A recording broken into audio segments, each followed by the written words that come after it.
अस्सलाम वालेकुम। अब हम अपना CS507 की सीरीज़ का लेक्चर नंबर 11 स्टार्ट करते हैं, जिसमें हम पढ़ेंगे कि डाटा मार्ट क्या होता है। Data mart like data warehouses. अब हमारे पास कुछ ऐसा डाटा होता है जो बहुत बिग फॉर्म में होता है, लाइक वो गीगाबाइट्स में होता है, वो टीबी में होता है, जिसको हम छोटी छोटी डिवाइसेस में या छोटे छोटे ड्राइव्स में कैटेगरीज में कन्वर्ट करते हैं ताकि वो हमारे पास सेव एंड सिक्योर रह सके। उन छोटी छोटी जो कैटेगरीज होती हैं उनको हम डाटा मार्ट कहते हैं। Data mart. और उसके बाद हमारा था डाटा वेयर हाउसेज। पूरी कंपनी का जो डाटा होता है उसको कंटेन किया जाता है, मीन्स को उसको एक डिपार्टमेंट में रखा जाता है, फिर हम उसको मार्ट में भेजते हैं, लाइक उसकी छोटी छोटी कैटेगरीज में कर देते हैं। सिर्फ एक स्पेसिफिक डिपार्टमेंट या प्रोडक्ट लाइन का जो डाटा होता है उसको हम एक डाटा मार्ट में रख देते हैं, उसकी एक कैटेगरी बनाकर रख देते हैं। चलो आप सोच लो कि अगर डाटा वेयर हाउसेज का एक पूरा शॉपिंग मॉल है तो डाटा मार्ट उस मॉल के अंदर सिर्फ एक स्टोर है, जैसे सिर्फ क्लोथिंग का स्टोर या सिर्फ एक इलेक्ट्रॉनिक्स का स्टोर आता है। इसके बाद हमारे पास आता है ऑनलाइन एनालिटिक प्रोसेसिंग, मींस ओ लैब। ओ लैब एक डिसीजन सपोर्ट सॉफ्टवेयर है जो यूज़र के डाटा को जल्दी एनालाइज करने में हेल्प करता है। तो इसके कुछ की पॉइंट्स भी होते हैं, लाइक डाटा समराइज होता है, मुख्तसर होता है in the form of multi dimensional views, जैसे एक क्यूब के डिफरेंट साइड्स होते हैं, टाइम, प्रोडक्ट, लोकेशन, इस तरह से। उसके बाद हमारे पास आता है ऑनलाइन। ऑनलाइन का मतलब ये होता है कि इंटरेक्टिव क्यूरी सिस्टम, जहाँ यूज़र सवाल करे उसे फ़ौरन ही जवाब उसका मिल जाए। अब हमारे पास आता है ड्रिल डाउन। ड्रिल डाउन का मतलब होता है कि एक बहुत बड़े डाटा में से छोटी छोटी डिटेल्स को निकालना। एग्जाम्पल ले लें कि जैसे अगर सेल्स डाटा में हो तो देखना हो तो कि कौन सी चीज़ सबसे ज़्यादा बिकी है, तो हमें ओ लैब सिस्टम को यूज़ करना पड़ेगा। इसके बाद हमारा था डाटा माइनिंग। माइनिंग का तो आपको पता ही है माशाल्लाह। माइनिंग का दूसरा नाम होता है नॉलेज डिस्कवरी इन डाटाबेस, कि डाटाबेस में जाकर हमें अपनी जो चीज़ें चाहिए होती हैं उसको सर्च करना होता है। सिंपल वर्ड्स में समझें तो ये एक ऐसा ऑटोमेटेड प्रोसेस होता है जिसमें कंप्यूटर डाटा को स्कैन करता है पैटर्न या फिर रिलेशनशिप ढूंढने के लिए। ऑब्जेक्टिव्स होते हैं इसके कुछ, पास्ट बिहेवियर से सीखना और फ्यूचर बिहेवियर को प्रिडिक्ट करना। Data mining like CRM, customer relationship management का इम्पोर्टेंट हिस्सा बन चुका है। डाटा माइनिंग के कुछ स्टेप्स होते हैं। पहला स्टेप होता है एक्सप्लोरेशन, डाटा को प्रिपेयर करना, फिल्टरिंग करना, ट्रांसफॉर्मिंग करना या उसका सबसेट लेना।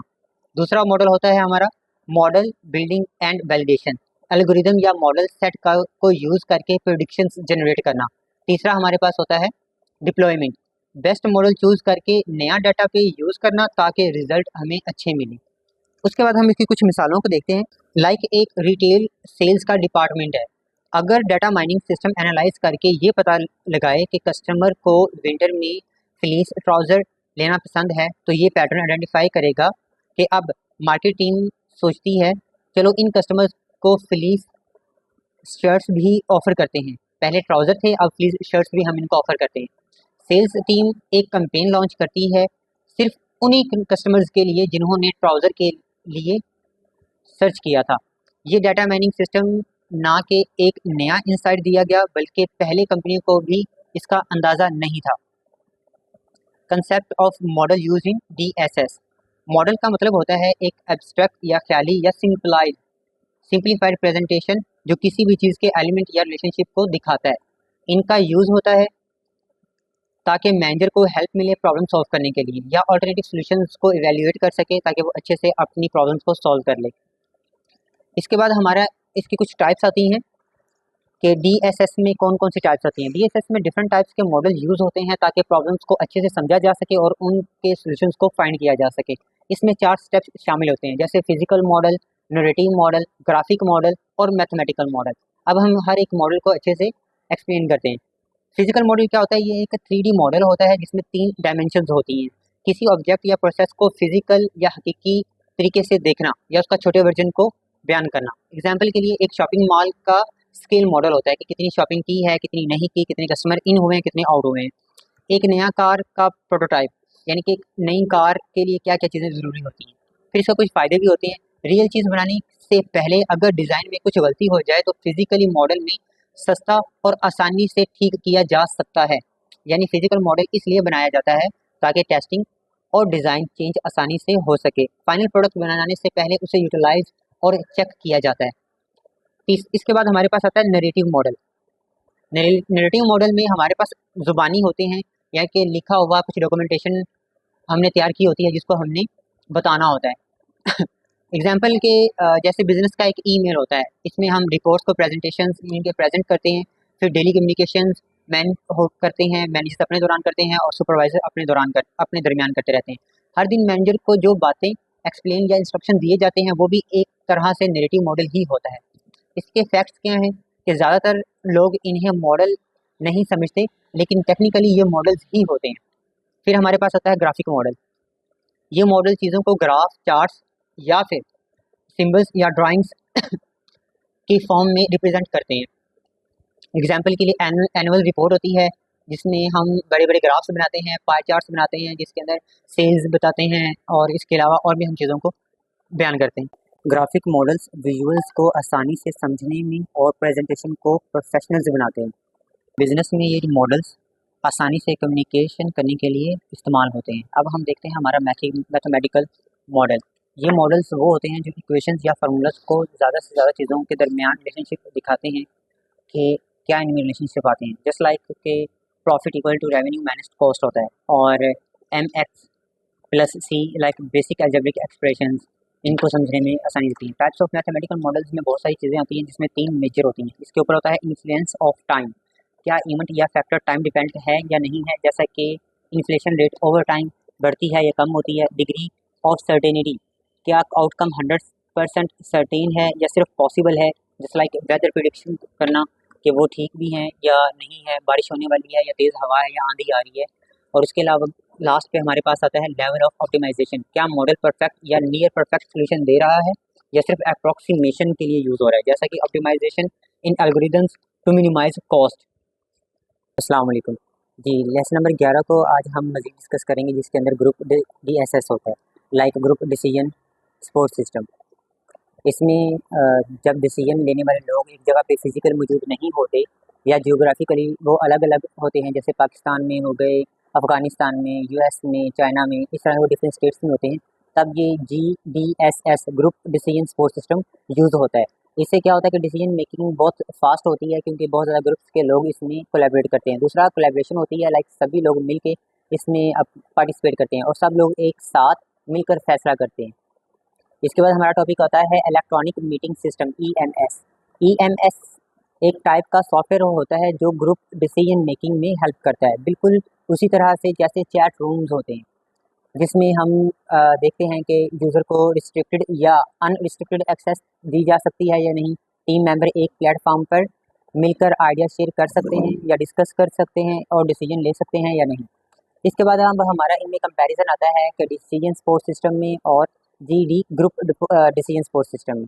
सबसे पहले हम देखते हैं कि कम्युनिकेशन कैपेबिलिटीज़ क्या होती हैं। लोग मैसेज या वॉइस के थ्रू इंटरेक्ट कर सकते हैं। दूसरे नंबर पे हमारा आता है वोटिंग, रैंकिंग, रेटिंग का ऑप्शन भी होता है, जिसमें ग्रुप के लोग किसी ऑप्शन या वोट या रैंक कर सकते हैं। इसके बाद हमारा आता है ग्रेटेस्ट सिस्टम रिलायबिलिटी, जिसमें सिस्टम ज़्यादा पावरफुल और डिपेंडेबल हो जाए। इसके बाद हमारा मेन टॉपिक आता है नॉलेज या इंटेलिजेंस सिस्टम। पहले नॉलेज मैनेजमेंट का कॉन्सेप्ट समझते हैं कि वो क्या हमसे कहना चाह रहे हैं या हमें क्या वो समझाना चाह रहे हैं। नॉलेज मैनेजमेंट का मतलब ये होता है कि एक ऑर्गेनाइजेशन में नॉलेज को क्रिएट करना, कलेक्ट करना, स्टोर करना, मेंटेन करना और यूज़ करना। यानी कि कंपनी को कंपनी के पास जो इल्म या मालूमात या इंफॉर्मेशन होती है उसे ऑर्गेनाइज करके फ्यूचर डिसीजन में यूज़ करना, कि क्या हमारा फ्यूचर डिसीजन किस तरह से वर्क करेगा, हम उसमें क्या क्या चीज़ें मद्देनज़र रखेंगे। इसके बाद हमारा होता है कि इंटेलिजेंट सिस्टम है क्या। ये ऐसे सिस्टम्स होते हैं जो ऑर्गेनाइजेशन के नए आइडियाज़ और नॉलेज बनाने और इंटीग्रेट करने में मदद करते हैं। जैसा कि हम कुछ सवालात करते हैं, like who are they built for, यानी कि किसके लिए ये बनाए जाते हैं। फिर हमारा आता है नॉलेज वर्कर्स के लिए या फिर किसी और लोगों के लिए। इसमें हम एग्जांपल्स के तौर पे देखते हैं कि इंजीनियर्स होते हैं, आर्किटेक्चर्स होते हैं और साइंटिस्ट होते हैं। ये लोग ऑर्गेनाइजेशन के लिए नया इल्म तैयार करते हैं। उनका काम ज़्यादा सोच समझ और एनालाइज पे होता है। अब हम देखते हैं कि what are they built for, कि वो किसके लिए बनाते हैं, यानी किस तरह की इंफॉर्मेशन होती है, नॉलेज होता है कि जिससे सिस्टम को मेंटेन किया जाता है। नॉलेज में 3 मेजर टाइप्स होती हैं। इसमें एक एक्सप्लिसिट, एक एक्सटर्नल और टैकिट होता है। ओके, एक्सप्लिसिट जो नॉलेज होता है ये डॉक्यूमेंट नॉलेज होती है। एग्जांपल प्रोडक्ट मैनुअल्स होती हैं, रिसर्च मेथड्स होते हैं और इंस्ट्रक्शंस होती हैं। एक्सटर्नल में होता है कंपटीटर्स, मार्केटर ट्रेंड्स और प्रोडक्ट्स के external data like market shares हो गए, रिसर्च होगी, कंपटीटर एनालिसिस हो गए। और टैकिट में आता है कि एम्प्लॉय का के को दिमाग जो अनरिटन और अनडॉक्यूमेंटेड नॉलेज होती है। एम्प्लॉयज़ का अपना जो उसने एक्सपीरियंस से सीखा हो, इस तरह का नॉलेज आता है टैकिट नॉलेज में। इसमें उसके बाद हमारे पास आता है नॉलेज सिस्टम का पर्पस। ये सिस्टम ऑर्गेनाइजेशन को हेल्प करते हैं सीखने में कि ऑर्गेनाइजेशन क्या लर्न करेगी, नॉलेज को आइडेंटिफाई करने में होता है और उसे कैप्चर और डिस्ट्रीब्यूट करने में होता है। यानी कि ये सिस्टम इंश्योर करते हैं कि कोई भी व्हीकल या कोई भी वैल्यूएबल नॉलेज वेस्ट ना हो और हर एम्प्लॉयमेंट को एक्सेस दी जाए कि वो ज़रूरत के मुताबिक अपनी इंफॉर्मेशन को शेयर करे और उसको उससे फ़ायदा उठाए। इसके बाद हमारा टॉपिक आता है नॉलेज सपोर्ट सिस्टम का, KSS या इंटेलिजेंट सिस्टम का। नॉलेज सपोर्ट सिस्टम क्या होते हैं? ये ऐसे सिस्टम होते हैं जो ऑटोमेटिकली डिसीजन मेकिंग कर लेते हैं बिना किसी ह्यूमन एक्सपर्ट के। इनका use high level problem solving के लिए होता है। ये सिस्टम अपना रीज़न या सोच के तरीके भी एक्सप्लेन कर सकते हैं, जैसा कि DSS यानी कि डिसीजन सपोर्ट सिस्टम में ऐसा बिल्कुल नहीं होता। ये बहुत एडवांस लेवल की चीज़ होती है। इसके बाद हम देखते हैं इंटेलिजेंस सिस्टम। KSS को इंटेलिजेंस सिस्टम भी कहा जाता है। नॉलेज सपोर्ट सिस्टम को इंटेलिजेंस सिस्टम भी कहा जाता है। जी, जैसा कि मैं बता रहा था आपको, KSS को हम इंटेलिजेंस सिस्टम भी कहते हैं। इसको कहते क्यों?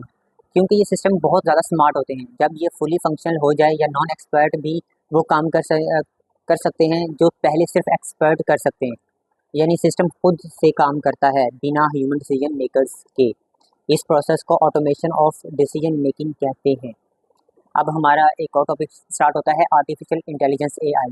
आज के दौर में हर बंदा इससे वाकिफ़ होता है कि AI चीज़ क्या है और इसकी क्या पावरफुलनेस है और इसमें क्या लिमिटेशंस होती हैं।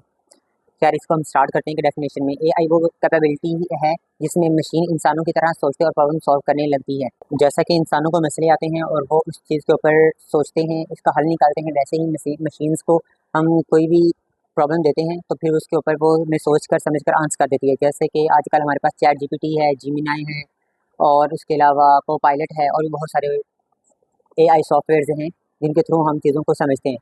अब AI का इस्तेमाल कहाँ-कहाँ पे होता है? बिज़नेस में होता है, साइंसेज़ में होता है, इंजीनियरिंग वर्क्स में होता है और मिलिट्री में तो बहुत ज़्यादा होता है।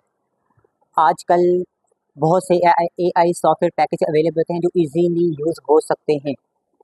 एक्सपर्ट सिस्टम, और ये मोस्ट पॉपुलर इंटेलिजेंस सिस्टम है। एक्सपर्ट सिस्टम होता क्या है? ये एक कंप्यूटर प्रोग्राम होता है जो ह्यूमन एक्सपर्ट के इल्म को सॉफ्टवेयर के थ्रू सिमुलेट करता है, लाइक उसको मुख्तसर करता है। और इसमें सिस्टम्स हेरिस्टिक्स यूज़ होती हैं। ये सिस्टम एक्सपर्ट की तरह सोचता है और उनके जजमेंट को फॉलो करता है।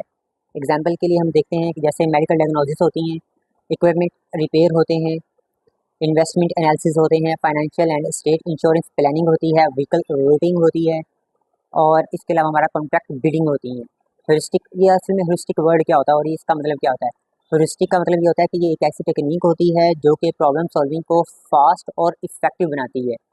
ये टर्म ग्रीक वर्ड यूरिका से निकली है जिसका मतलब है मुझे मिल गया। ह्यूरिस्टिक टेक्निक ट्रायल और एंड एरर या लॉजिक गेस को यूज़ करती है, जिसके ऊपर ये काम करती है, बेस करती है। प्रोग्राम हर स्टेज पर बेस्ट पॉसिबल सोल्यूशन चूज़ करता है जो अगले स्टेप में काम आता है। इसके बाद हम देखते हैं कि हमारे कंपोनेंट्स ऑफ एक्सपर्ट सिस्टम क्या क्या होते हैं। इसमें 4 पार्ट्स होते हैं हमारे एक्सपर्ट सिस्टम के। सबसे पहला आता है यूज़र इंटरफेस। ये वो हिस्सा होता है जहाँ यूज़र सिस्टम से इंटरेक्ट करता है। मैनेजर्स या यूज़र्स यहाँ इंस्ट्रक्शंस या डाटा एंटर करते हैं और रिजल्ट्स या इंफॉर्मेशन को वापस देते हैं। सिंपल वर्ड में समझा जाए तो ये है कि जैसे ऐप किसी सॉफ्टवेयर का GUI graphical user interface use करता है, वैसे ही यहाँ एक्सपर्ट सिस्टम का फेस होता है। इसके बाद हमारा आता है नॉलेज बेस। नॉलेज बेस के अंदर ये एक्सपर्ट सिस्टम के ब्रेन या इनका स्टोर होता है, लाइक एक वेयर हाउस होता है नॉलेज का।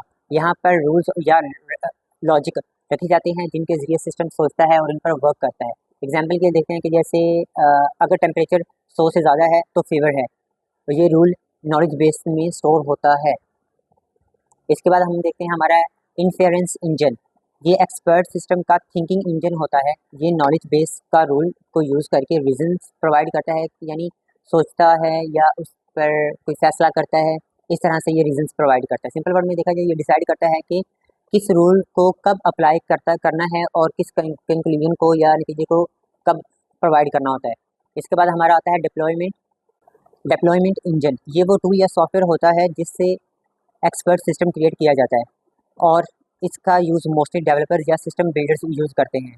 इसमें सोचने वाली बात ये है कि जैसे फ़ोटोशॉप डिज़ाइन बनाने के लिए उसे यूज़ करता है, वैसे ही एक्सपर्ट सिस्टम डेवलप करने के लिए इस डेवलपमेंट इंजन को यूज़ करते हैं। इसके बाद हमारा आता है नेक्स्ट टॉपिक, न्यूरल नेटवर्क। ये एक हार्डवेयर या सॉफ्टवेयर सिस्टम होता है जो ह्यूमन ब्रेन को कॉपी करता है। ये इंटरकनेक्टेड नोड्स यानी कि ब्रेन सेल्स की तरह से बना होता है जो एक साथ डाटा प्रोसेस करते हैं। न्यूरल नेटवर्क पास्ट पैटर्न्स से सीखता है, मीन्स के अपने प्रीवियस नॉलेज या फिर प्रीवियस एक्सपेरिमेंट्स के ऊपर ये चीज़ों को सीखता है और उसको आगे प्रोसेस करता है। न्यूरल नेटवर्क पास्ट पैटर्न से सीखकर चीज़ों को अडेप्ट भी करता है कि पहले वाला एक्सपीरियंस अगर ख़राब था तो अब वाला ठीक है, तो वो पीछे वाले को रिमूव कर देगा और नए वाले सही सिस्टम को अपने अंदर स्टोर कर लेगा। यानी कि अगर इसको आम अल्फाज में, सादा अल्फाज में समझा जाए तो ये है न्यूरल नेटवर्क कि ये इंसान की तरह डाटा को समझता है और ट्रेनिंग के ज़रिए अपना बिहेवियर चेंज करता रहता है, जैसे इंसान वक्त के साथ साथ खुद को चेंज करता रहता है। इसके बाद हम देखते हैं फजी लॉजिक। फजी का मतलब ये होता है कि अनक्लियर, वेज या हेजी, मीन्स के धुंधला, इस तरह से होता है। ब्लर, रियल लाइफ में डिसीजन हमेशा ब्लैक और वाइट नहीं होते, लाइक सही और गलत नहीं होते। इसमें फजी लॉजिक अलाउ करता है कि मिडिल वैल्यूज़ को, जैसे थोड़ा ठंडा होना चाहिए और काफ़ी गर्म है, बहुत अच्छा, लाइक वो एक ऐसी चीज़ को ऐड करता है कि जिससे हमें फैसला करने में कन्फ्यूजन सी हो जाती है। फजी लॉजिक के जो फीचर्स होते हैं वो होते हैं ट्रू और फॉल्स के। ट्रू और फॉल्स के दरमियान की वैल्यूज़ होती हैं, लाइक अनसर्टेनिटी होती है और इम्पीरियस डाटा को साथ काम करता है। टर्म्स यूज़ करता है जैसे slightly, quickly, very, effective, inefficient, इस तरह से। Use of AI, washing machines, AC, temperature cooler, etc. इसकी थ्योरी को अगर समझा जाए तो ये पॉसिबिलिटी थ्योरी भी बेस्ड होते हैं, जो कि प्रोबेबिलिटी थ्योरी का एक अल्टरनेटिव होता है, प्रोबेबिलिटी थ्योरी का। अब हमारा नेक्स्ट टॉपिक आता है executive score system. Executive score system ये होते क्या हैं? ये एक कंप्यूटर बेस्ड इंफॉर्मेशन सिस्टम होते हैं, यानी कि CBIS, जो सीनियर मैनेजर के लिए यूज़ होता है। स्ट्रेटेजिक डिसीजन बनाने में मदद करते हैं जो रूटीन नहीं होती और बल्कि जजमेंट या एनालिटिक्स चाहते हैं। ESS कहाँ से डाटा लेता है? अब ESS यानी कि एग्जेक्टिव स्कोर सिस्टम डाटा लेते कहाँ से? ये डाटा अपना इंटरनल सिस्टम से, यानी कि MIS मैनेजमेंट इंफॉर्मेशन सिस्टम से, और DSS डिसीजन स्कोर सिस्टम से जब डाटा को समराइज करना होता है वो ये वहाँ से अपनी इंफॉर्मेशन को कलेक्ट कर लेते हैं। एक्सटर्नल फैक्टर्स भी एनालाइज करते हैं, जैसे tax law, competitors, mergers and equations. इस तरह से ESS की ख़ास बात ये है कि डाटा को फ़िल्टर और कंप्रेस करता है ताकि एग्जेक्टिव को सिर्फ इम्पोर्टेंट चीज़ें दिखाई जा सकें। क्विक डिसीजन मेकिंग के लिए ज़्यादा ग्राफिक और विजुअल यूज़ करता है। ये स्पेसिफिक प्रॉब्लम सॉल्व नहीं करते, बल्कि चेंजिंग इन्वायरमेंट के लिए जनरल सॉल्यूशन देते हैं। जी, इसी के साथ हमारा लेक्चर नंबर 11 आज कंप्लीट होता है। Thank you so much.